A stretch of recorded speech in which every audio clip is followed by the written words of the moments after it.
Hello, I'm Dr. Omahani. I hope you all are in the best of health. Today, let's explore aloe through a real case, uncovering its deep emotional and physical expressions. Understanding these subtle layers will truly enhance your homeopathic practice.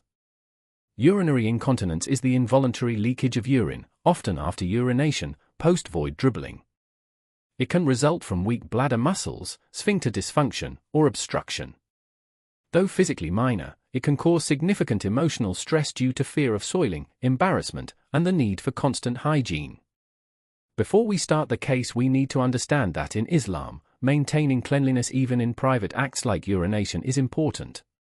Those who deliberately neglect hygiene are warned of severe punishment, but if someone has a medical condition preventing full control, compassion and concession are given, as the faith does not burden anyone beyond their ability. This patient suffers from a constant dribbling of urine, and for him, every drop feels heavier than his own body. It is not just urine, it is pollution. In his eyes, that single stain turns his clean clothes into impurity, stripping him of the right to stand before God in prayer. What seems a small inconvenience to others becomes, for him, a barrier between his soul and his Creator. Pathological reason is weakness of the sphincters, a simple pathology. But in the depths of this man's heart, it is far more than that. He carries a fragile mind, trembling with fear.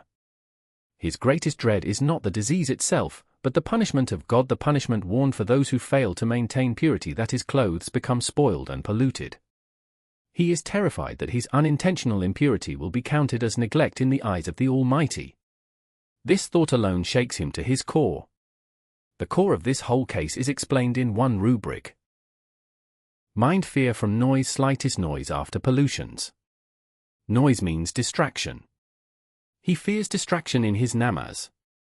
After pollutions means when his clothes are soiled, he feels this fear intensely. He is terrified that the impurity will divert his focus while praying, and this fear governs his thoughts, driving his obsessive care for cleanliness.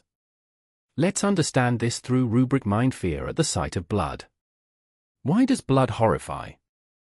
Because it means harm, injury, pain. He fears being punished for being polluted, unclean. And being punished will cause harm and injury to him.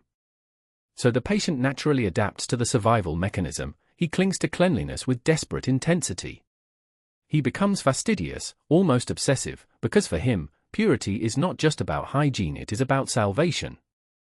Every act of washing, every attempt to keep himself clean, is his way of protecting himself from divine punishment and preserving not only his health, but his soul.